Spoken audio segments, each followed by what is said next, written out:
Pinocchio felt a frown appear on his face. "You have?" he asked. "Have I disappointed you?"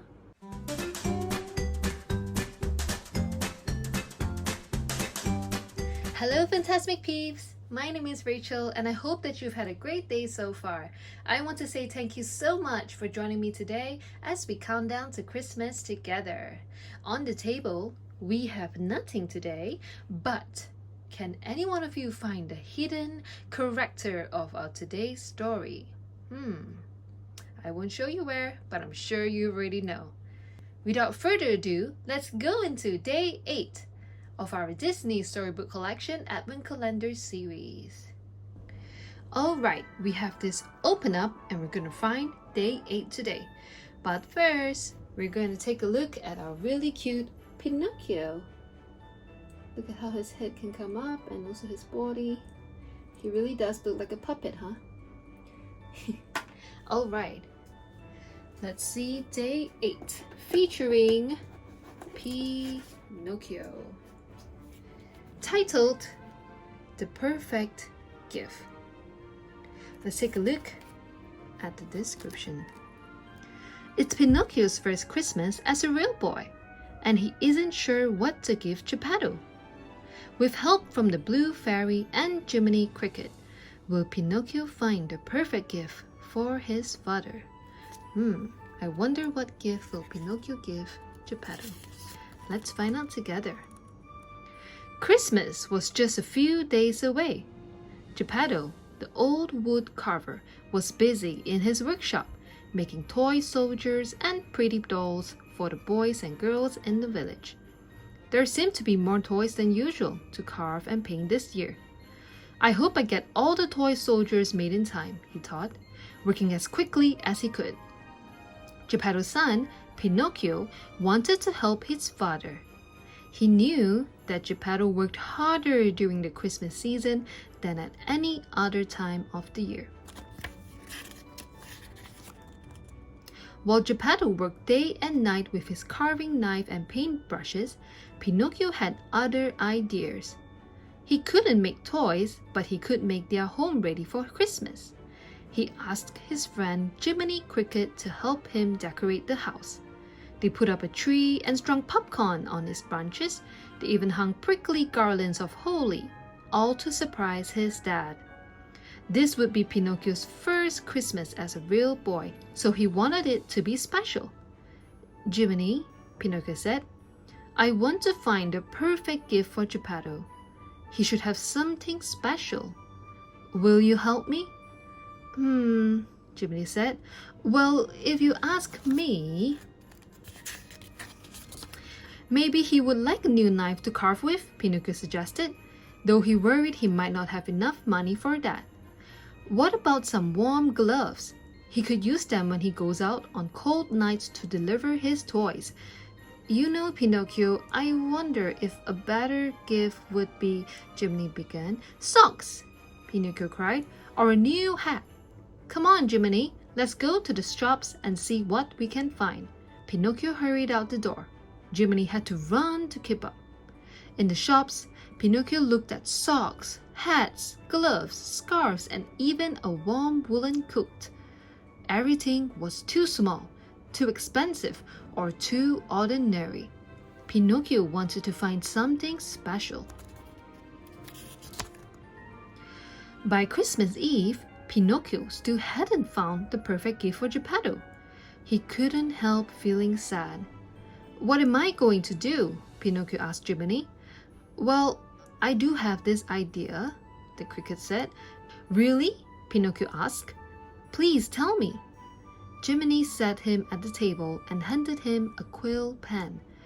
"You want to give your father something he really needs?" "I sure do," Pinocchio beamed. "Write this," Jiminy said. "Dear Geppetto, my gift for you is an extra pair of hands and an extra willing heart. Love, Pinocchio." When Pinocchio finished writing, he looked up at Jiminy. "Now what?" "Now, you put the note in here." Jiminy held out a box. Pinocchio dropped the note in. Then, Jiminy wrapped the package with bright paper and a big bow. Geppetto will be very happy with this gift, Jiminy said. But it's just a scrap of paper, Pinocchio said. What sort of gift is that? Jiminy smiled. You might be surprised. After a Christmas Eve dinner together, Pinocchio presented Geppetto with his gift. I hope you like it, said Pinocchio. Geppetto untied the bow and tore the wrapping paper away. Why? This is the perfect present, he cried. I could use an extra pair of hands in my workshop. How did you know, Pinocchio? Pinocchio smiled. Jiminy had been right. He was surprised at how much joy his simple gift brought to his father. I'm glad to help, Pinocchio said. I can start right now if you want. Pinocchio went to Geppetto's workshop. He swept up the wood shavings and boxed and wrapped the new toys. He made labels for each box so that Geppetto would know which child each gift was for. The two of them made the perfect team. When Geppetto set out to deliver the last of the gifts, Pinocchio went up to bed. He was tired after helping his father all night, so he drifted off to sleep. He promised himself that he would help out more often. That night, the blue fairy appeared. Because you have been so thoughtful this year, I have come to grant you one very special Christmas wish, she said. Pinocchio thought about the many wishes he could ask for, but he still only wanted one thing. I want to give Geppetto the perfect Christmas gift, he told the blue fairy, something that he will love forever. The blue fairy smiled. She knew just what the perfect present would be. You are a very kind and loving boy, Pinocchio, she said. I'm sure Geppetto will treasure this gift for years to come. The next morning, Geppetto wanted to surprise his son. It was his greatest wish to make Pinocchio's first Christmas special. Geppetto went to place his gifts for Pinocchio under the tree. When he looked at the tree, he gasped. A wooden puppet hung from the branches. It wore a pair of red dungarees and a red feather in its cap. It looked just like his son. My dear Pinocchio, Geppetto said with a smile. It looked just like a puppet he had made a long time ago. He thought back to the lonely night when he had made a wish on a wishing star. He'd hoped that the puppet he was making would turn into a real boy, a boy he could love. The blue fairy had granted his wish, and Pinocchio, the wooden puppet, had turned warm and loving. He had become Geppetto's son. When Pinocchio heard his father moving about, he and Jiminy ran downstairs as fast as they could. Merry Christmas, they cried. Geppetto sat in his favorite chair, holding the puppet. My gift! How did you make it? Pinocchio stared at the copy of the puppet. He had been just like that once. He smiled. The blue fairy had chosen the perfect present for his father. Puppet Pinocchio was my favorite creation, Geppetto said. Oh, how I've missed him. Pinocchio felt a frown appear on his face. You have? He asked. Have I disappointed you? Geppetto laughed. Not at all, son. You've been perfect in every way. This toy reminds me of how very much I wanted a real son. He reminds me of how happy I am to have you. Pinocchio smiled as relief flooded his body. He went over to the puppet and looked at it closely. It was like looking into a mirror.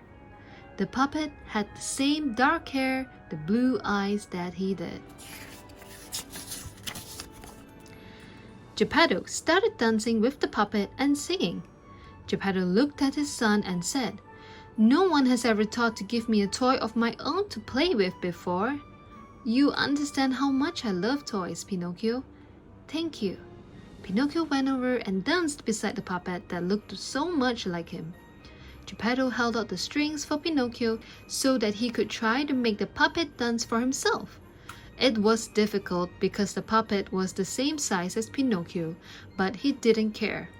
He was happy to share this moment with his father. A little later, Pinocchio opened the gifts that Geppetto had placed under the tree for him.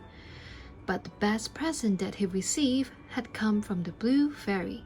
He would never forget the smile that lit up his father's face. He hoped that they would share many more happy Christmases together. The end. That's the end of the story. What do you guys think? Do you guys like it? And did you guys learn anything from it? As a child, we have to always be grateful for our family, especially our dad and mom, as they have been there for us since birth and since we were so young, teaching us how to walk, feeding us with good foods, taking care of us at all times. We as children have to remember to always take care of our parents as well. So, as usual guys, stay safe and healthy, keep your smile up and your heads high, and have a magical and fantastic day ahead. Bye bye guys, and see you guys tomorrow.